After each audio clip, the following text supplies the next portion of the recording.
श्री गणेशाय नमः। ओम नमो भगवते वासुदेवाय। कार्तिक महात्म की श्रृंखला में 30वां अध्याय। श्री कृष्ण भगवान जी महाराज ने कहा, हे प्रिय, नारद जी के वचन सुनकर राजा पृथु बड़े विस्मित हुए। अंत में उन्होंने नारद जी का पूजन करके उनको विदा किया। इसी कारण माघ, कार्तिक और एकादशी, यह 3 व्रत मुझे अत्यधिक प्रिय है। वनस्पतियों में तुलसी, महीनों में कार्तिक, तिथियों में एकादशी और क्षेत्रों में श्री द्वारका जी मुझे बहुत प्रिय है। जो प्राणी जितेंद्रिय होकर इनका सेवन करता है, वह यज्ञ करने वाले प्राणियों से भी मुझे अधिक प्रिय होता है। जो प्राणी विधि विधान से इनकी सेवा करते हैं, उनके अनुग्रह से सभी पाप दूर हो जाते हैं। भगवान श्री कृष्ण चंद्र जी महाराज के वचन सुनकर सत्यभामा ने कहा कि हे नाथ, आपने यह बात बड़ी आश्चर्यजनक कही है कि दूसरे के लिए पुण्य के फल से कलह की मुक्ति हो गई। यह प्रभावशाली कार्तिक मास आपको अत्यधिक प्रिय है कि जिसे पतिद्रोह का पाप केवल स्नान के पुण्य से ही नष्ट हो गया, दूसरे प्राणी द्वारा किया हुआ पुण्य उनके देने से कैसे मिल जाता है, आप मुझे बतलाइए। इस पर भगवान श्री कृष्णचंद्र जी महाराज ने कहा कि बिना दिया हुआ पुण्य और पाप कर्म जिस कर्म द्वारा मिलता है सो सुनो। सतयुग में देश, ग्राम तथा कुलों का दिया पुण्य या पाप मिलता था, किंतु कलयुग में केवल कर्ता को ही पाप और पुण्य का फल भोगना पड़ता है। संसर्ग न करने पर भी यह व्यवस्था कही गई है, और संसर्ग जैसे पाप व पुण्य दूसरे को कैसे मिलते हैं उसकी व्यवस्था भी सुनो। पढ़ाना, यज्ञ कराना और एक साथ भोजन करने से पाप पुण्य का आधा फल मिलता है। एक आसन पर बैठने तथा एक सवारी चढ़ने से, श्वास के आने जाने से पुण्य व पाप का चौथा भाग प्राणी मात्र को मिलता है। स्पर्श करने, भोजन करने और दूसरे की स्तुति करने से पुण्य और पाप का 6वां भाग मिलता है। दर्शन करने, सुनने तथा ध्यान करने से मनुष्य को पुण्य और पाप का 10वां अंश मिलता है। दूसरे की निंदा, चुगली और धिक्कार करने से उसका 100वां भाग मिलता है। पुण्य करने वाले मनुष्यों की जो कोई सेवा करता है, वह सेवा का भाग लेता है और अपना पुण्य उसे देता है।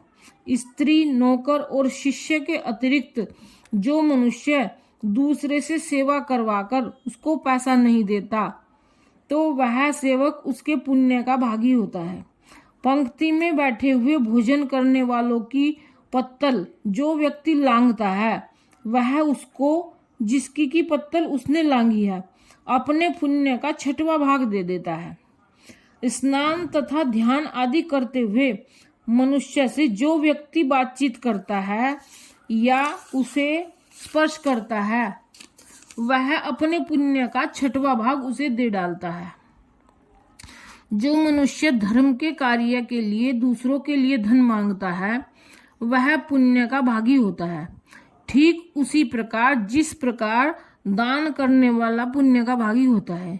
जो मनुष्य धर्म का उपदेश करता है, पश्चात से श्रोता से याचना करता है, वह अपने पुण्य का 6वां भाग उसे देता है। जो मनुष्य दूसरों का धन चुराकर उससे धर्म करता है, वह चोरी के पाप का फल भोगता है और शीघ्र ही निर्धन हो जाता है। और जितना धन चुराता है, वह पुण्य का भागी होता है।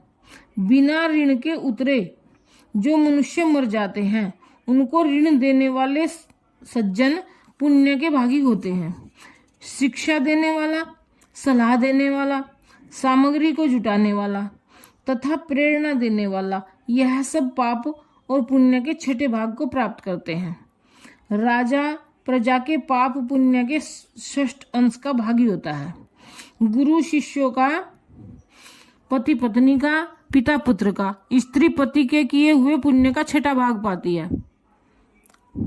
पति को प्रसन्न रखने वाली आज्ञाकारिणी स्त्री पति के किए हुए पुण्य का आधा हिस्सा लेती है।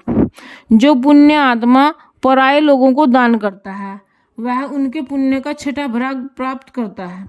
जीविका देने वाला मनुष्य जीविका ग्रहण करने वाले मनुष्य के पुण्य के 6वें भाग को प्राप्त करता है। इस प्रकार दूसरों के किए हुए पुण्य अथवा पाप बिना देने के भी दूसरे को मिल जाते हैं, किंतु यह नियम जो कि मैंने बतलाए हैं कलयुग में लागू नहीं होते। कलयुग में तो एकमात्र कर्ता को ही अपने पाप व पुण्य भोगने पड़ते हैं। इस संबंध में एक बड़ा पुराना इतिहास जो कि पवित्र भी है और बुद्धि का देने वाला भी है मैं कहता हूँ। ध्यानपूर्वक सुनना, यह अगले अध्याय में मिलेगा। 29वां अध्याय समाप्त। जय श्री कृष्ण। ओम नमो भगवते वासुदेवाय।